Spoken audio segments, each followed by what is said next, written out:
The Man in the Iron Mask. Capital I. The legend. The mystery of the Man in the Iron Mask is, despite a pleasant saying of Lord Beaconsfield's, one of the most fascinating in history. By a curious coincidence, the wildest legend on the subject, and the correct explanation of the problem, were offered to the world in the same year, 1801. According to this form of the legend, the Man in the Iron Mask was the genuine Louis Xiv, deprived of his rights in favor of a child of Anne of Austria and of Mazarin, immured in the Isle Sainte Marguerite, in the Bay of Cannes, where you are shown his cell, looking north to the sunny town. He married, and begot a son.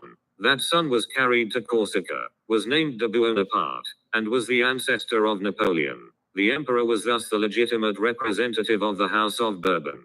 This legend was circulated in 1801, and is referred to in a proclamation of the Royalists of La Vendée. In the same year, 1801, Rufus Alack, a citoyen and a revolutionary legislator, published a work in which he asserted that the Man in the Iron Mask, as known in rumor, was not one man, but a myth, in which the actual facts concerning at least two men were blended. It is certain that Rufus Alack was right, or that, if he was wrong, the Man in the Iron Mask was an obscure valet, of French birth, residing in England, whose real name was Martin. Before we enter on the topic of this poor menial's tragic history, it may be as well to trace the progress of the romantic legend, as it blossomed after the death of the man, whose mask was not of iron, but of black velvet. Later we shall show how the legend struck root and flowered, from the moment when the poor valet, Martin by his prison pseudonym Eustache Dorger, was immured in the French fortress of Pignerol, in Piedmont, August 1669. The man, in connection with the mask, is first known to us from a kind of notebook kept by Du Junker, lieutenant of the Bastille. On the 18th of September, 1698, he records the arrival of the new governor of the Bastille, M. de Saint-Mars, bringing with him, from his last place, the Isle Sainte Marguerite, in the Bay of Cannes, an old prisoner whom he had at Pignerol. He keeps the prisoner always masked. His name is not spoken, and I have put him alone, in the third chamber of the Bertaudiere Tower, having furnished it some days before with everything, by order of M. de Saint-Mars. The prisoner is to be served and cared for by M. de Rossages, the officer next in command under Saint-Mars. 1. Funk Brentano, Legends et Archives de la Bastille, pages 86, 87, Paris, 1898. Page 277. A facsimile of this entry. The prisoner's death is entered by Du Junker on November 19, 1703. To that entry we return later. The existence of this prisoner was known and excited curiosity. On the 15th of October, 1711, the Princess Palatine wrote about the case to the Electress Sophia of Hanover. A man lived for long years in the Bastille, masked, and masked he died there. 2 musketeers were by his side to shoot him if ever he unmasked. He ate and slept in his mask. There must, doubtless, have been some good reason for this, as otherwise he was very well treated, well lodged, and had everything given to him that he wanted. He took the communion masked, was very devout, and read perpetually. On the 22nd of October, 1711, the princess writes that the mask was an English nobleman, mixed up in the plot of the Duke of Berwick against William III. Fenwick's affair is meant. He was imprisoned and masked that the Dutch usurper might never know what had become of him. 1. Opposite 98. Note I. The legend was now afloat in society. The sub-commandant of the Bastille from 1749 to 1787, Chevalier, declared, obviously on the evidence of tradition, that all the mask's furniture and clothes were destroyed at his death, lest they might yield a clue to his identity. Louis XV is said to have told Madame de Pompadour that the mask was the minister of an Italian prince. Louis V told Marie Antoinette, according to Madame de Campan, that the mask was a Mantuan intriguer, the same person as Louis XV indicated. Perhaps he was. It is one of 2 possible alternatives. Voltaire, in the first edition of his Siècle de Louis Xiv, merely spoke of a young, handsome, masked prisoner, treated with the highest respect by Lavoisier, the minister of Louis Xiv. At last, in Questions sur l'Encyclopédie, 2nd edition, Voltaire averred that the mask was the son of Anne of Austria and Mazarin, an elder brother of Louis Xiv. Changes were rung on this note. The mask was the actual king. Louis Ziv was a bastard. Others held that he was James, Duke of Monmouth, or Moliere. In 1770 he identified him with Machiavelli, the Mantuan intriguer, and especially after the appearance of the book by Rufus Alac. In 1801, that was the generally accepted opinion. It may be true, in part. Machiavelli may have been the prisoner who died in the Bastille in November 1703, but the legend of the mask's prison life undeniably arose out of the adventure of our valet, Martin or Eustache d'Orgia. 2. The valet's history. After reading the arguments of the advocates of Machiavelli, I could not but perceive that, whatever captive died, masked, at the Bastille in 1703, the valet d'Orgia was the real source of most of the legends about the man in the iron mask. A study of M. Laire's book Nicolas Fouquet, 1890, confirmed this opinion. I therefore pushed the inquiry into a source neglected by the French historians, namely, the correspondence of the English ambassadors, agents, and statesmen for the years 1668, 1669.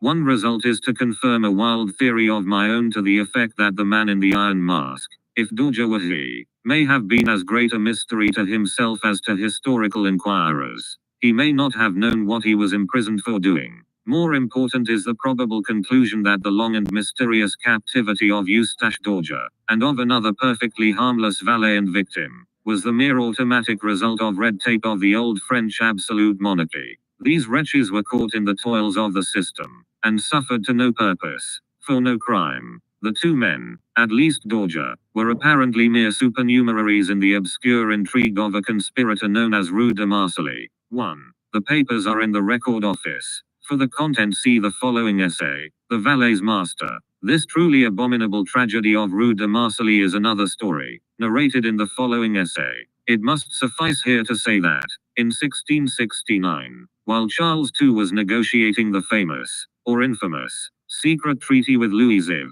the Treaty of Alliance against Holland, and in favor of the restoration of Roman Catholicism in England, Rue de Marseille, a French Huguenot, was dealing with Arlington and others, in favor of a Protestant league against France. When he started from England for Switzerland in February 1669, Marseille left in London a valet called by him Martin, who had quitted his service and was living with his own family. This man is the Eustache d'Orgia of our mystery. The name is his prison pseudonym, as Lestang was that of Machiavelli. The French government was anxious to lay hands on him, for he had certainly, as the letters of Marseille prove, come and gone freely between that conspirator and his English employers. How much d'Orgia knew, what amount of mischief he could effect, was uncertain. Much or little, it was a matter which, strange to say, caused the greatest anxiety to Louis Ziv and to his ministers for very many years. Probably long before d'Orgia died, the date is unknown, but it was more than 25 years after Marseille's execution. His secret, if secret he possessed, had ceased to be of importance. But he was now in the toils of the French red tape, the system of secrecy which rarely released its victim. He was guarded, we shall see, with such unheard of rigor that popular fancy at once took him for some great, perhaps royal, personage. Marseille was publicly tortured to death in Paris on the 22nd of June, 1669. By the 19th of July his ex-valet, d'Orgia, had entered on his mysterious term of captivity. How the French got possession of him, whether he yielded to cajolery, or was betrayed by Charles II, is uncertain. The French ambassador at St. James's, Colbert, brother of the celebrated minister, writes thus to M. de Lyon, in Paris, on July 1669. 1. Monsieur Joly has spoken to the man Martin d'Orgia, and has really persuaded him that, by going to France and telling all that he knows against Rue, he will play the part of a lad of honor and a good subject. 1. Transcripts from Paris MSS, volumes XXI, Record Office. But Martin, after all, was not persuaded. Martin replied to Joly that he knew nothing at all, and that, once in France, people would think he was well acquainted with the traffickings of Rue, and so he would be kept in prison to make him divulge what he did not know. The possible man in the iron mask did not know his own secret, but, later in the conversation, Martin foolishly admitted that he knew a great deal. Perhaps he did this out of mere fatal vanity. Cross to France, however, he would not, even when offered a safe conduct and promise of reward. Colbert therefore proposes to ask Charles to surrender the valet, and probably Charles descended to the meanness. By the 19th of July, at all events, Lavois, the war minister of Louis XI, was bidding Saint Mars, at Pignerol in Piedmont, expect from Dunkirk a prisoner of the very highest importance, a valet. This valet, now called Eustache d'Orge, can only have been Marseille's valet, Martin, who, by one means or another, had been brought from England to Dunkirk.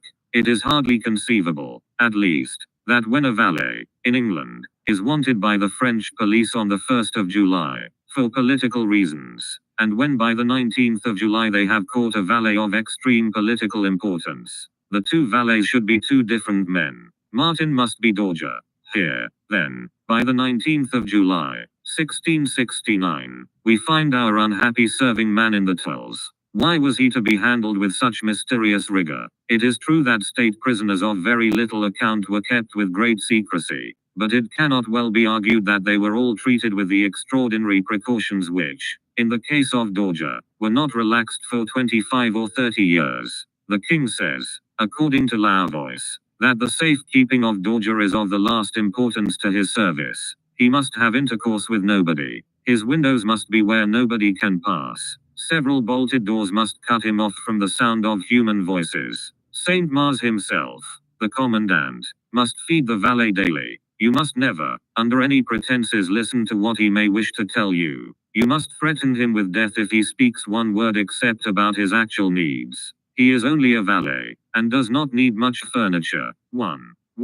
The letters are printed by Rufus Alac, Jung, Lair, and others. Saint Mars replied that, in presence of M. de Voroy, the chief officer of Dunkirk, who carried d'Orge thence to Pignerol, he had threatened to run d'Orge through the body if he ever dared to speak, even to him, Saint Mars. He has mentioned this prisoner, he says, to no mortal. People believe that d'Orge is a marshal of France. So strange and unusual are the precautions taken for his security. A marshal of France. The legend has begun. At this time, 1669, Saint Mars had in charge Fouquet, the great fallen minister, the richest and most dangerous subject of Louis XI.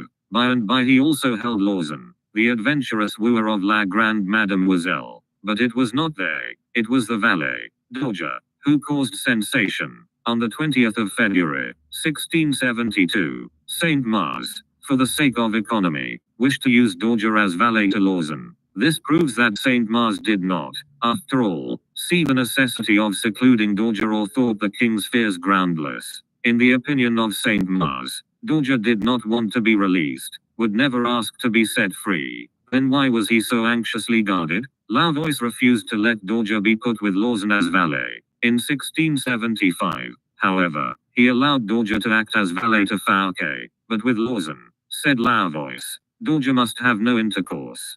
Fouquet had then another prisoner valet, La Riviere. This man had apparently been accused of no crime. He was of a melancholy character, and a dropsical habit of body. Fouquet had amused himself by doctoring him and teaching him to read. In the month of December, 1678, Saint Mars, the commandant of the prison, brought to Fouquet a sealed letter from Lavois, the seal unbroken. His own reply was also to be sealed, and not to be seen by Saint Mars. Lavois wrote that the king wished to know one thing, before giving Fouquet ample liberty. Had his valet, Eustache d'Orge, told his other valet, La Riviere, what he had done before coming to Pignerol de ce qu'il est employé au prevent que d'être à Pignerol? His Majesty bids me ask you, Fouquet, this question, and expects that you will answer without considering anything but the truth, that he may know what measures to take, these depending on whether d'Orge has, or has not, told La Riviere the story of his past life.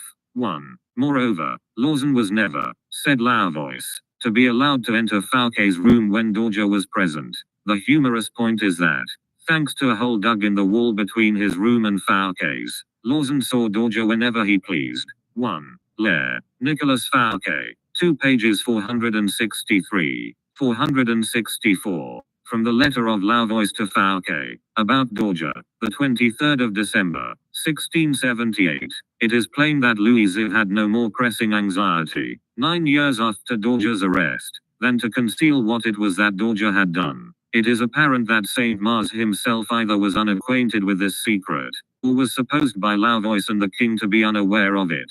He had been ordered never to allow Dorja to tell him. He was not allowed to see the letters on the subject between Lawson and Fouquet. We still do not know, and never shall know, whether Dorja himself knew his own secret, or whether, as he had anticipated, he was locked up for not divulging what he did not know. The answer of Fouquet to Lauvois must have satisfied Louis that Dorja had not imparted his secret to the other valet, La Riviere, for Fouquet was now allowed a great deal of liberty. In 1679, he might see his family, the officers of the garrison, and Lawson, it being provided that Lawson and Dorja should never meet. In March 1680, Fouquet died, and henceforth the two valets were most rigorously guarded. Dorja, because he was supposed to know something. La Riviere, because Dorja might have imparted the real or fancied secret to him. We shall return to these poor serving men, but here it is necessary to state that, 10 months before the death of their master,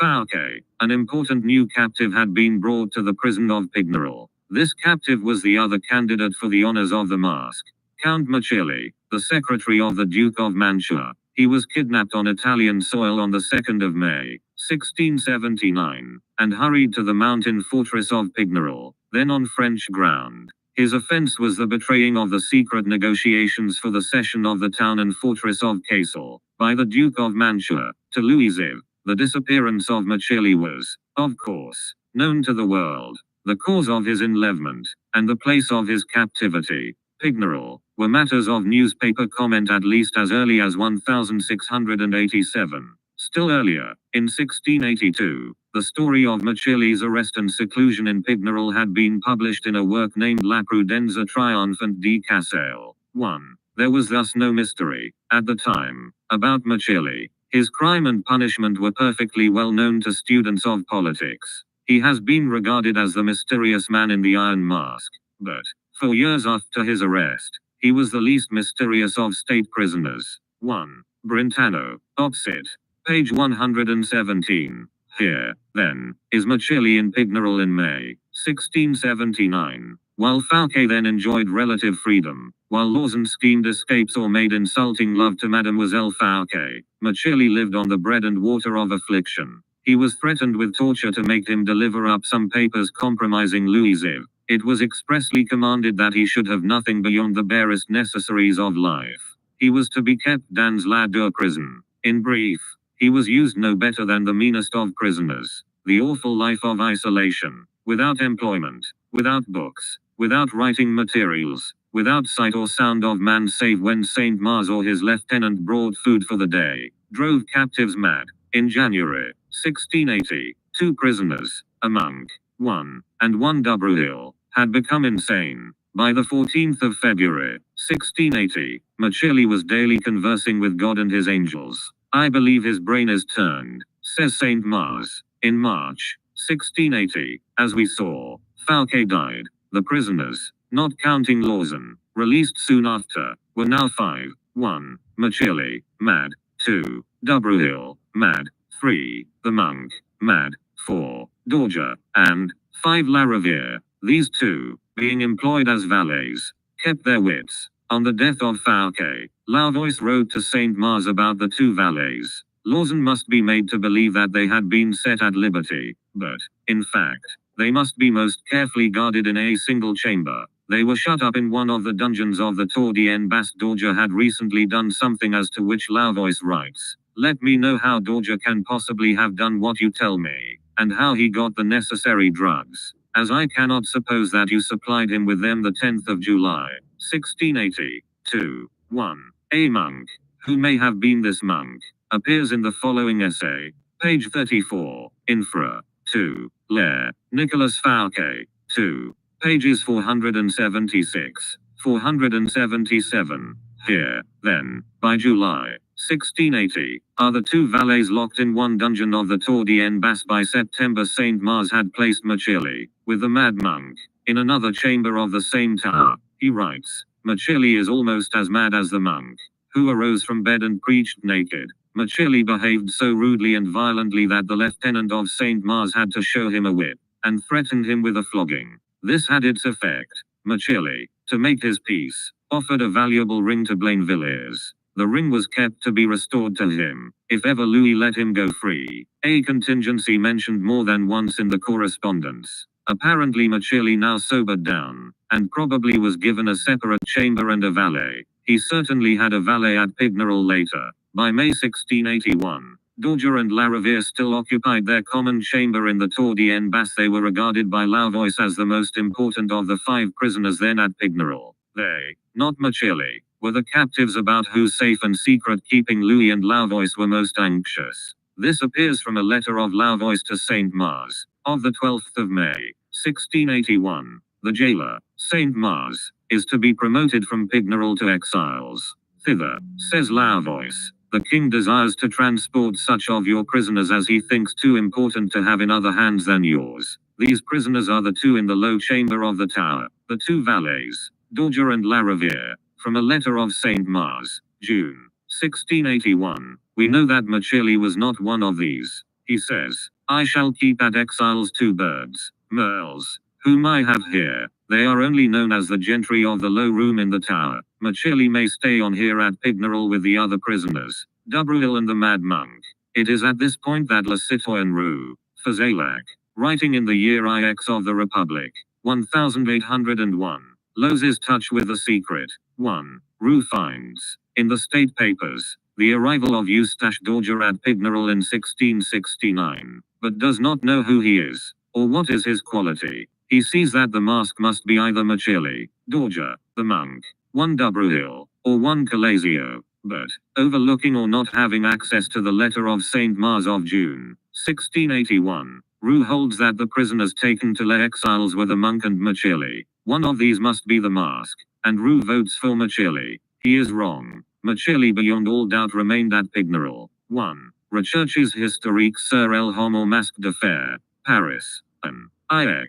Mountains of argument have been built on these words. De Merles, 2 jailbirds. One of the 2, we shall see, became the source of the legend of the man in the iron mask. How can a wretched jailbird, Merle, have been the mask, asks M. Topin. The rogue's whole furniture and table linen were sold for 1 litre 19s. He only got a new suit of clothes every 3 years, all very true. But this jailbird and his mate, by the direct statement of Lauvois, are the prisoners too important to be entrusted to other hands than yours, the hands of Saint Mars, while Machiavelli is so unimportant that he may be left at Pignerol under Villebois. The truth is, that the offense and the punishment of Machiavelli were well known to European diplomatists and readers of books.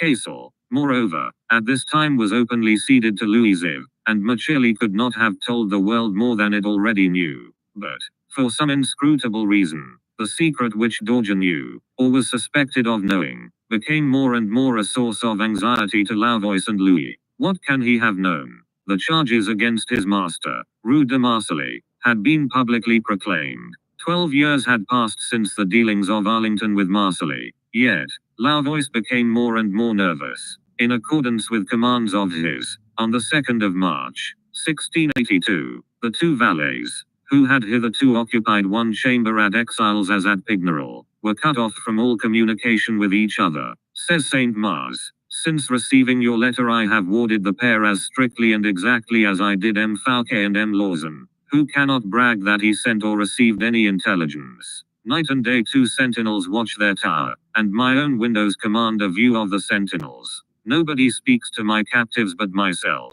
my lieutenant, their confessor, and the doctor, who lives 18 miles away, and only sees them when I am present. Years went by. In January, 1687, one of the 2 captives died. We really do not know which with absolute certainty. However, the intensified secrecy with which the survivor was now guarded seems more appropriate to Dorger, and M. Funk Brentano and M. Lair have no doubt that it was Lariviere who expired. He was dropsical. That appears in the official correspondence, and the dead prisoner died of dropsy. As for the strange secrecy about Dorger, here is an example. Saint Mars, in January, 1687, was appointed to the fortress of the Isle Sainte Marguerite, that sun themselves in the Bay of Cannes. On the 20th of January he asks leave to go to see his little kingdom. He must leave Dorger, but has forbidden even his lieutenant to speak to that prisoner. This was an increase of precaution since 1682. He wishes to take the captive to the Isles.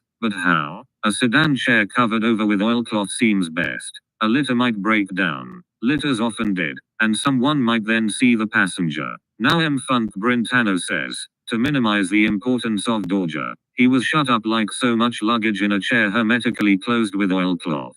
Carried by 8 Piedmontese relays of 4. Luggage is not usually carried in hermetically sealed sedan chairs, but St. Mars has explained why. By surplus of precaution, he did not use a litter. The litter might break down and Dorja might be seen. A new prison was built specially, at the cost of 5,000 liras, for Dorja at St. Marguerite, with large sunny rooms. On the 3rd of May, 1687, St. Mars had entered on his island realm, Dorja being nearly killed by 12 days' journey in a closed chair. He again excited the utmost curiosity. On the 8th of January, 1688, St. Mars writes that his prisoner is believed by the world to be either a son of Oliver Cromwell, or the Duc de Beaufort, one, who was never seen again, dead or alive, after a night battle in Crete, on the 25th of June, 1669, just before Dorja was arrested. St. Mars sent in a note of the total of Dorja's expenses for the year 1687.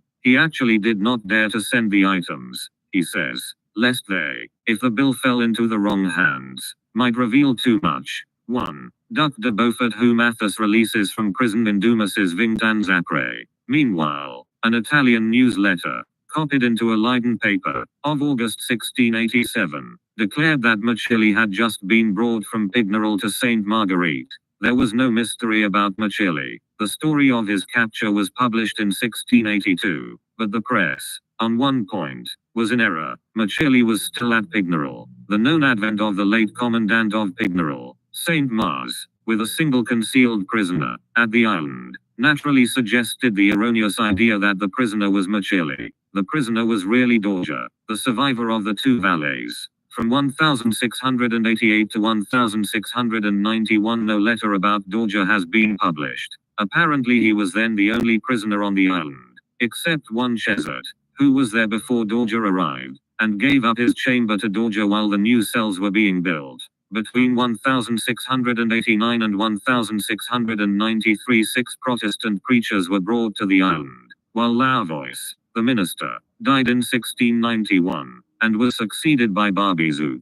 On the 13th of August, 1691, Barbizux wrote to ask St. Mars about the prisoner whom he had guarded for 20 years. The only such prisoner was Dorja, who entered Pignerol in August, 1669. Machilli had been a prisoner only for 12 years, and lay in Pignerol, not in St. Marguerite, where St. Mars now was. St. Mars replied, I can assure you that nobody has seen him but myself.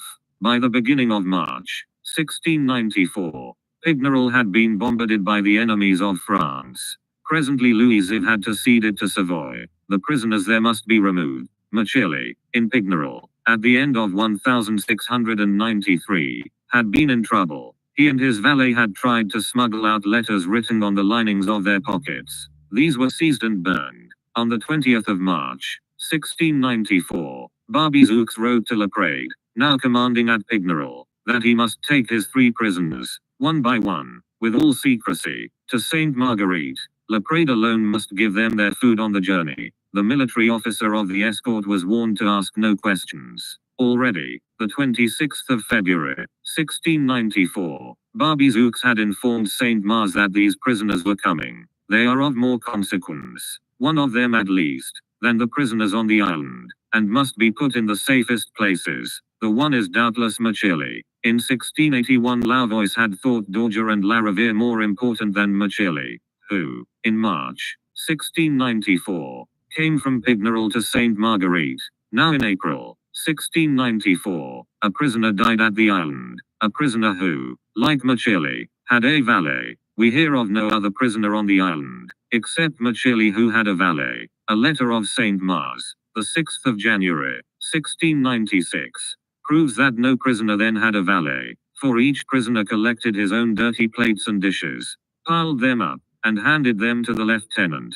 M. Funk Brentano argues that in this very letter, the 6th of January, 1696, Saint Mars speaks of les valets de Messrs les Prisonniers, but in that part of the letter Saint Mars is not speaking of the actual state of things at Saint Marguerite, but is giving reminiscences of Fouquet and Lawson, who, of course, at Pigoural, had valets, and had money, as he shows. Dorja had no money. M. Funk Brentano next argues that early in 1694 one of the preacher prisoners, Melzac, died, and cites Emung la vérité sur le masque de fer, page 91. This is odd, as Emung says that Melzac, or Malzac, died in the end of 1692, or early in 1693. Why, then, does M. Funk Brentano cite Emung for the death of the preacher early in 1694, when Emung conjecturally dates his decease at least a year earlier? 1. It is not a mere conjecture as,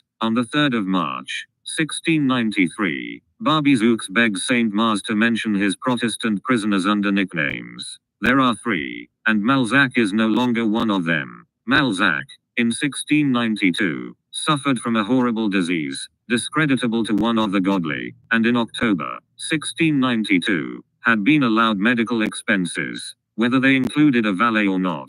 Malzac seems to have been non-existent by March, 1693. Had he possessed a valet, and had he died in 1694, why should his valet have been shut up in the vaulted prison? This was the fate of the valet of the prisoner who died in April, 1694, and was probably Machiavelli. 1. M. Funk Brentano's statement is in Revue Historique, LVI page 298. Malzac died at the beginning of 1694, citing Jung, page 91. Now on page 91 M. Jung writes, at the beginning of 1694 Saint Mars had 6 prisoners, of whom one Melzac dies, but M. Jung pages 269, 270, later writes, it is probable that Melzac died at the end of 1692, or early in 1693, and he gives his reasons, which are convincing. M. Funk Brentano must have overlooked M. Jung's change of opinion between his page 91 and his pages 269, 270. Machiavelli, certainly, had a valet in December, 1693, at Pignerol. He went to Saint Marguerite in March, 1694. In April, 1694, a prisoner with a valet died at Saint Marguerite. In January, 1696, no prisoner at Saint Marguerite had a valet. Therefore, there is a strong presumption that the prisonnier or valet who died in April was Machiavelli. After December 1693, when he was still at Pignerol, the name of Machiavelli, freely used before, never occurs in the correspondence, but we still often hear of l'ancien prisonnier, the old prisoner. He was, on the face of it, Dorja, by far the oldest prisoner. In 1688, Saint Mars, having only one prisoner, Dorja, calls him merely my prisoner. In 1691, when Saint Mars had several prisoners, Barbizux styles Dorja your prisoner of 20 years standing. When, in 1696 1698, Saint Mars mentions mon ancien prisonnier, my prisoner of long standing, he obviously means Dorja, not Machiavelli. Above all, if Machiavelli died in 1694, M. Funk Brentano argues that mon ancien prisonnier can only mean my erstwhile prisoner, he who was lost and is restored to me, that is, Machiavelli. This is not the view of M. Jung, or M. Lair, or M. Loisseleur. Friends of Machiavelli's claims rest much on this letter of Barbizux to Saint Mars November 17, 1697. You have only to watch over the security of all your prisoners, without ever explaining to anyone what it is that your prisoner of long standing did. That secret, it is argued, must apply to Machiavelli, but all the world knew what Machiavelli had done. Nobody knew, and nobody knows, what Eustache Dorja had done. It was one of the Arcana Imperii. It is the secret enforced ever since Dorja's arrest in 1669. Saint Mars, 1669, was not to ask. Louis Ziv could only lighten the captivity of Fouquet, 1678, if his valet, La Riviere, did not know what Dorja had done. La Riviere, apparently a harmless man, lived and died in confinement, the sole reason being that he might perhaps know what Dorja had done. Consequently, there is the strongest presumption that the ancien prisonnier of 1697 is Dorja, and that what he had done which Saint Mars must tell to no one, was what Dorja did, not what Machiavelli did. All Europe knew what Machiavelli had done. His whole story had been published to the world in 1682 and 1687. On the 19th of July, 1698, Barbizeux bade Saint Mars come to assume the command of the Bastille. He is to bring his old prisoner, whom not a soul is to see. Saint Mars therefore brought his man masked, exactly as another prisoner was carried masked from Provence to the Bastille in 1695. M. Funk Brentano argues that Saint Mars was now quite fond of his old Machiavelli, so noble, so learned. At last, on the 18th of September, 1698, Saint Mars lodged his old prisoner in the Bastille, an old prisoner whom he had at Pignerol, says the Journal of Du Junker, lieutenant of the Bastille. His food, we saw, was brought him by Rossages alone. The major, a gentleman who had always been with Saint Mars, argues M. Funk Brentano. All this proves that the captive was a gentleman, not a valet. Why? First, because the Bastille, under Louis XI, was une prison de distinction. Yet M. Funk Brentano tells us that in Mazarin's time valets mixed up with royal plots were kept in the Bastille. Again, in 1701, in this noble prison, the mask was turned out of his room to make place for a female fortune teller and was obliged to chum with a profligate valet of 19 and a beggarly bad patriot who blamed the conduct of France and approved that of other nations, especially the Dutch. M. Funk Brentano himself publishes these facts. 1898, in part published earlier, 1890, by M. Lair. 1. Not much noblesse here. Next, if Rossages, a gentleman, served the mask, Saint Mars alone, 1669, carried his food to the valet, Dorja. So the service of Rossages does not ennoble the mask and differentiate him from Dorja, who was even more nobly served by Saint Mars. 1. Legends de la Bastille, pages 86-89, citing Du Junker's journal, the 30th of April, 1701. On November 19, 1703, the mask died suddenly, still in his velvet mask, and was buried on the 20th.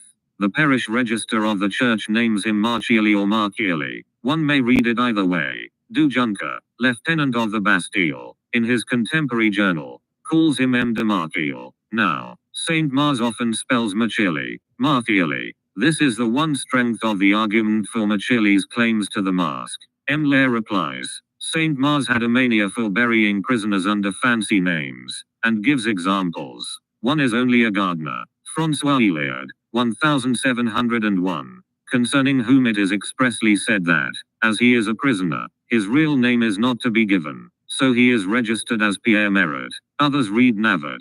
Peter Turnip. If Saint Mars, looking about for a false name for Dorja's burial register, hit on Marcelli, the name of Dorja's old master, that might be miswritten Marchiali. However it be, the age of the mask is certainly falsified. The register gives about 45 years old. Machiavelli would have been 63. Dorja cannot have been under 53. There the case stands. If Machiavelli died in April 1694, he cannot be the man in the iron mask.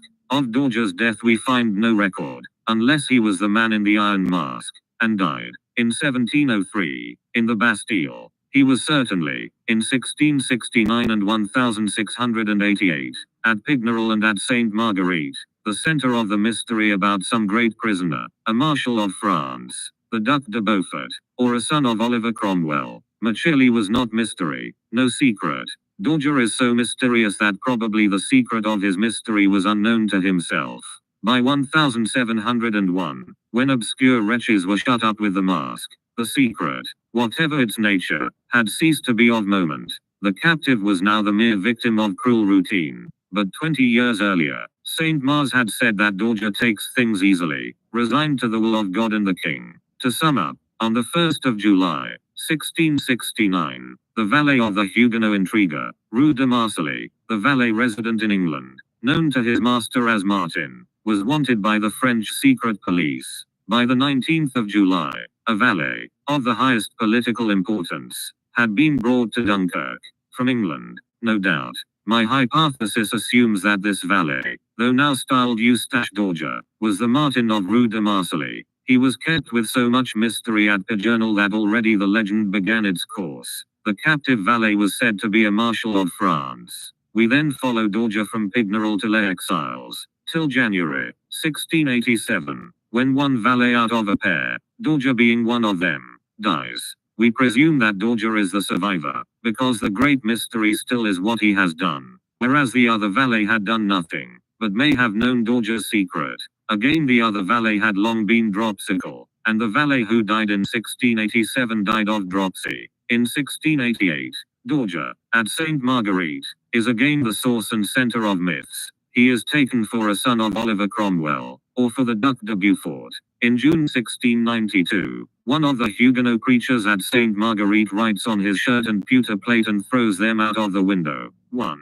Legend attributes these acts to the man in the iron mask, and transmutes a pewter into a silver plate. Now, in 1689-1693, Machiavelli was at Pignerol, but Dorja was at Sainte Marguerite, and the Huguenots act is attributed to him. Thus Dorja, not Machiavelli, is the center round which the myths crystallize. The legends concern him, not Machiavelli, whose case is well known, and gives rise to no legend. Finally, we have shown that Machiavelli probably died at Sainte Marguerite in April 1694. If so, then nobody but Dorja can be the old prisoner whom Saint Mars brought, masked, to the Bastille, in September 1698, and who died there in November 1703. However, suppose that Machiavelli did not die in 1694, but was the masked man who died in the Bastille in 1703. Then the legend of Dorja came to be attributed to Machiavelli. These two men's fortunes are combined in the one myth.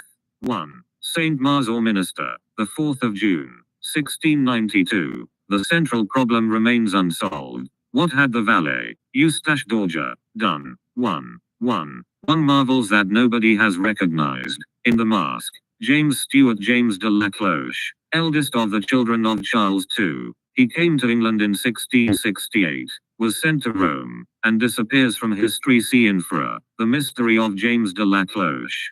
3. The valet's master, the secret of the man in the iron mask, or at least of one of the two persons who have claims to be the mask, was what had Eustache Dorja done to guard this secret. The most extraordinary precautions were taken, as we have shown in the foregoing essay, and yet, if secret there was, it might have got wind in the simplest fashion. In the Vicomte de Bragelonne, Dumas describes the tryst of the secret hunters with the dying chief of the Jesuits at the inn in Fontainebleau. They come from many quarters. There is a baron of Germany and a laird from Scotland, but Aramis takes the prize. He knows the secret of the mask, the most valuable of all to the intriguers of the Company of Jesus. Now, despite all the precautions of Lauvois and Saint Mars, despite sentinels forever posted under Dorja's windows, despite arrangements which made it impossible for him to signal to people on the hillside at Les Exiles, despite the suppression even of the items in the accounts of his expenses, his secret, if he knew it, could have been discovered, as we have remarked, by the very man most apt to make mischievous use of it, by Lawson. That brilliant and reckless adventurer could see Dorja, in prison at Pignerol, when he pleased, for he had secretly excavated a way into the rooms of his fellow prisoner, Fouquet, on whom Dorja attended as valet. Lawson was released soon after Fouquet's death. It is unlikely that he bought his liberty by the knowledge of the secret, and there is nothing to suggest that he used it, if he possessed it, in any other way. The natural clue to the supposed secret of Dorja is a study of the career of his master, Rue de Marseille. As official histories say next to nothing about him, we may set forth what can be gleaned from the state papers in our record office. The earliest is a letter of Rue de Marseille to Mr. Joseph Williamson, Secretary of Lord Arlington, December 1668. Marseille sends Martin on our theory Eustache Dorja, to bring back from Williamson 2 letters from his own correspondent in Paris. He also requests Williamson to procure for him from Arlington a letter of protection, as he is threatened with arrest for some debt in which he is not really concerned. Martin will explain. The next paper is endorsed received the 28th of December, 1668. Mons de Marseille, as it is dated the 27th of December. Marseille must have been in England. The contents of this piece deserve attention, because they show the terms on which Marseille and Arlington were, or, at least, how Marseille conceived them. 1. Marsali reports, on the authority of his friends at Stockholm, that the King of Sweden intends, first to intercede with Louis XI in favor of the French Huguenots, and next, if diplomacy fails, to join in arms with the other Protestant powers of Europe. 2. His correspondent in Holland learns that if the King of England invites the states to any holy resolution, they will heartily lend forces. No leader so good as the English King, Charles II. Marsali had shown Arlington's letter to a Dutch friend, who bade him approach the Dutch ambassador in England. He has dined with that diplomatist. Arlington had, then, gone so far as to write an encouraging letter. The Dutch ambassador had just told Marsali that he had received the same news, namely, that Holland would aid the Huguenots, persecuted by Louis XI. 3. Letters from Provence, Languedoc, and Dauphine say that the situation there is unaltered. 4. The canton of Zurich write that they will keep their promises and that Bern is anxious to please the King of Great Britain, and that it is ready to raise, with Zurich, 15,000 men. They are not afraid of France. 5. Zurich fears that, if Charles is not represented at the next Diet, Bale and St. Gall will be intimidated, and not dare to join the Triple Alliance of Spain, Holland, and England. The best plan will be for Marsali to represent England at the Diet of the 25th of January, 1669, accompanied by the Swiss General Balthazar. This will encourage friends to give His Britannic Majesty the satisfaction which he desires, and will produce a close union between Holland, Sweden, the cantons, and other Protestant states. This reads as if Charles had already expressed some desire. 6. Geneva grumbles at a reply of Charles through a bishop who is their enemy, the Bishop of London, a persecutor of our religion, that is, of Presbyterianism. However, nothing will dismay the Genevans. CSMB need change. Then comes a blank in the paper. There follows a copy of a letter as if from Charles to himself. To the right high and noble seigneurs of Zurich he has heard of their wishes from Rue de Marsali, whom he commissions to wait upon them. I would not have written by my Bishop of London had I been better informed, but would myself have replied to your obliging letter, and would have assured you, as I do now, that I desire. It appears as if this were a draft of a kind of letter which Marsali wanted Charles to write to Zurich, and there is a similar draft of a letter for Arlington to follow, if he and Charles wish to send Marsali to the Swiss Diet. The Dutch ambassador, with whom Marsali dined on the 26th of December, the Constable of Castile, and other grandees, are all of opinion that he should visit the Protestant Swiss. As from the King of England, the scheme is for an alliance of England, Holland, Spain, and the Protestant cantons, against France and Savoy. Another letter of Marsali to Arlington, only dated Judy, avers that he can never repay Arlington for his extreme kindness and liberality. No man in England is more devoted to you than I am, and shall be all my life. 1.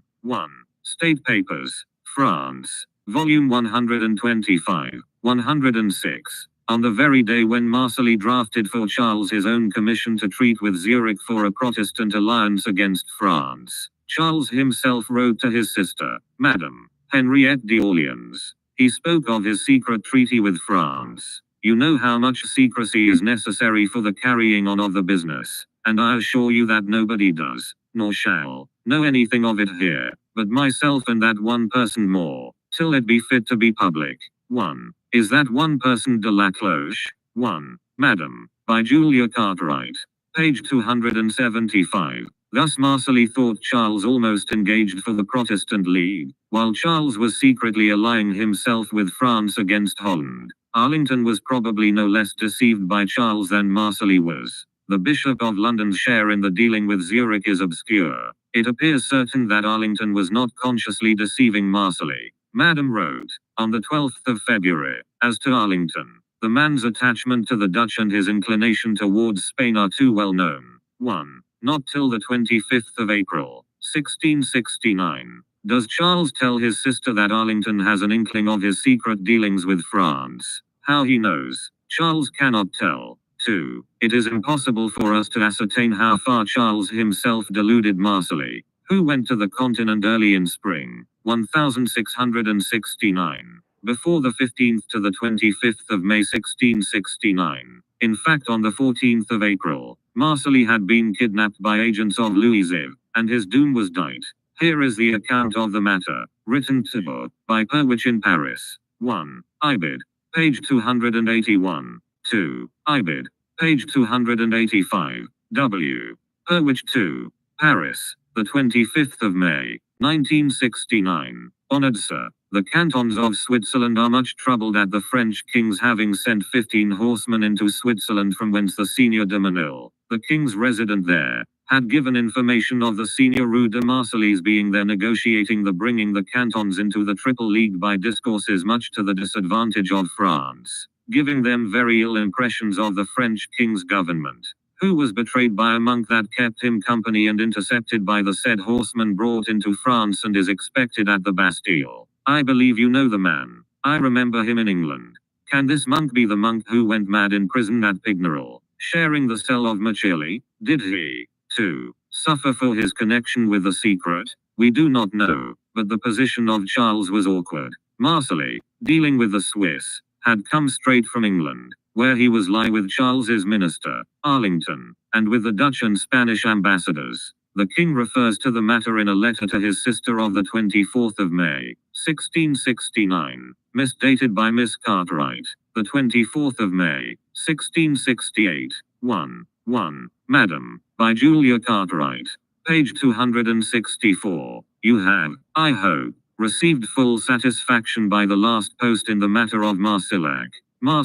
For my LD, Arlington has sent to Mr. Montag, English ambassador at Paris, his history all the time he was here, by which you will see how little credit he had here, and that particularly my Lord Arlington was not in his good graces, because he did not receive that satisfaction, in his negotiation, he expected, and that was only in relation to the Swisses, and so I think I have said enough of this matter. Charles took it easily. On the 15th of May 25, Montag acknowledged Arlington's letter to which Charles refers. He has been approached, as to Marseilles, by the Spanish resident, but I could not tell how to do anything in the business, never having heard of the man, or that he was employed by my master Charles in any business. I have sent you also a copy of a letter which an Englishman writ to me that I do not know, in behalf of Rue de Marseilles, but that does not come by the post, being too secret. 1.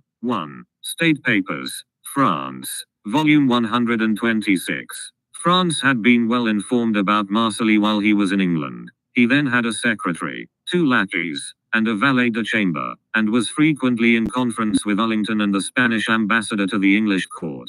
Colbert, the French ambassador in London, had written all this to the French government, on the 25th of April, before he heard of Marseilles' arrest. 1. Bible, Nat.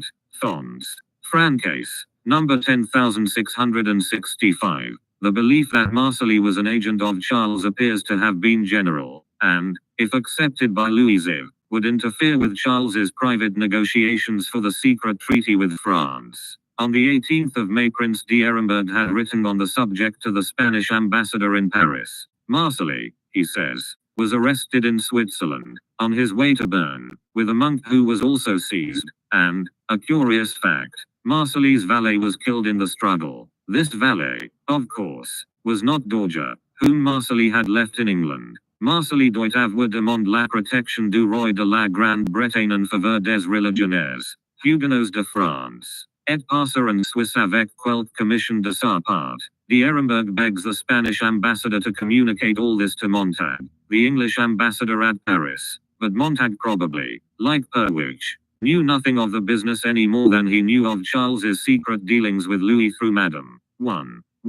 State Papers, France Volume 126. To d'Aremberg's letter is pinned an unsigned English note, obviously intended for Arlington's reading. Rue de Marseilles is still in the Bastille, though they have a mind to hang him, yet they are much puzzled what to do with him. De Lion has been to examine him twice or thrice, but there is no witness to prove anything against him. I was told by one that the French king told it to, that in his papers they find great mention of the Duke of Bucks, and your name, and speak as if he were much trusted by you. I have inquired what this Marseilles is, and I find by one Mr. Marseilles that I am acquainted with Al, and a man of quality, that this man's name is Wanley Roux, and born at Nismes, and having been formerly a soldier in his troop, ever since has taken his name to gain more credit in Switzerland, where he, Marseilles, formerly used to be employed by his Col, Maréchal de Schomberg, who invaded Switzerland. We next find a very curious letter,